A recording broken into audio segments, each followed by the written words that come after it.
Ça marche. Salut tout le monde, c'est The Weekend Show, et on se retrouve dans une toute nouvelle vidéo. Dans celle-ci, je vais vous demander de vous mettre à la place d'une personne qui souhaiterait tout simplement acheter une voiture. Et donc pour cela, vous avez besoin de 10 000 € que vous allez demander à une banque.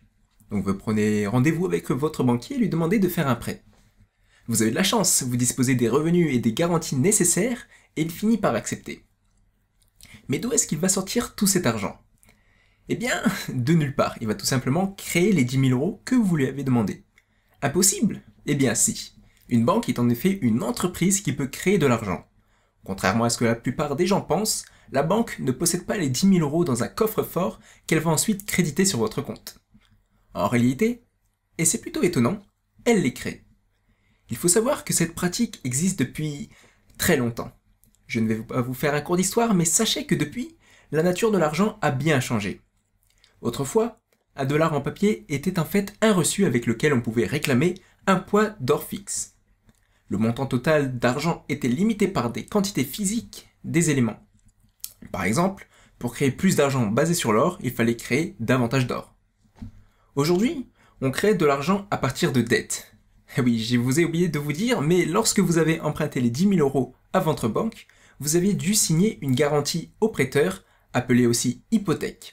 Celle-ci stipule que votre banque a le droit de saisir vos biens les plus précieux dans le cas où vous ne paierez pas la somme à rembourser. Votre banque s'est donc servie de votre promesse de remboursement que vous lui avez faite pour se créer de l'argent. Donc lorsque vous empruntez, vous vous endettez et vous créez de l'argent. C'est un peu bizarre à comprendre, mais c'est bien pour ça qu'on parle d'argent-dette. Bon, le montant total d'argent qu'il est possible de créer n'a qu'une seule limite réelle, le montant total de la dette. Théoriquement, chacun a la possibilité d'emprunter la somme qu'il souhaite tant qu'il est capable de la rembourser.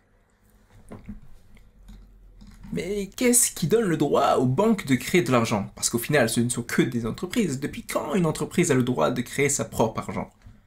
Il existe une loi fondamentale de l'économie qui dit que, pour chaque nouveau bien créé, il faut créer la monnaie qui servira à l'acheter. Donc une économie qui veut croître doit créer de la monnaie. Mais il existe un risque énorme. Si on crée plus de monnaie qu'il n'y a de biens, l'argent perdra de sa valeur.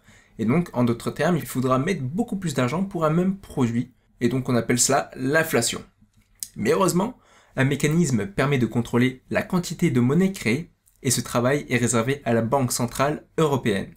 La banque des banques, si on peut dire. En effet, toutes les banques possèdent un compte à la Banque Centrale. C'est à cet endroit que se trouve leur argent de réserve, appelé aussi monnaie banque centrale. Je vous explique. Lors de sa création, votre banque a effectué un dépôt d'un certain montant à la banque centrale.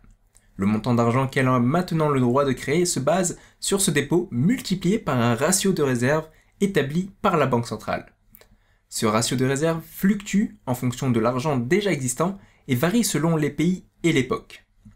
Imaginons par exemple que le ratio de réserve était de 9 pour 1 lorsque vous aviez emprunté les 10 000 €. Eh bien votre banque aurait dû avoir un minimum de 1 111 € d'argent en dépôt pour pouvoir créer cette somme comme par magie. Dans le cas où elle n'avait pas assez d'argent en dépôt, elle aurait dû à son tour aussi réaliser un emprunt à la banque centrale. Et oui mes amis, vous empruntez de l'argent à une banque qui en emprunte à une autre. Mais malheureusement cet emprunt a un prix que forcément nous payons, ce sont les intérêts. Si la banque centrale prête avec un taux d'intérêt élevé, la banque commerciale va vous demander aussi un taux nettement supérieur. Et vous vous direz peut-être que finalement, le vélo ce n'était pas plus mal. En passant, quand vous entendrez à la radio que la banque centrale augmente son taux directeur, vous saurez maintenant pourquoi il sera difficile d'acheter une voiture.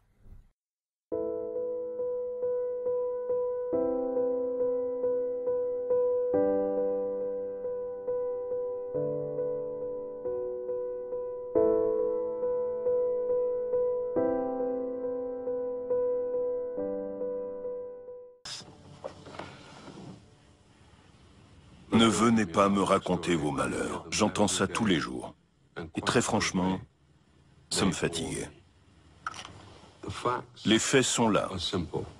En 1973, notre banque vous a accordé un prêt. Et vous ne l'avez toujours pas remboursé. D'accord, vous avez reversé la somme prêtée, mais pas les intérêts. qui à ce jour s'élève à 9 fois le montant initial.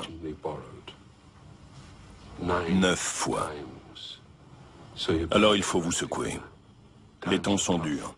On doit tous faire des efforts.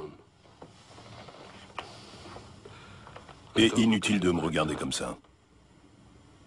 Nous sommes une banque, pas une œuvre de charité.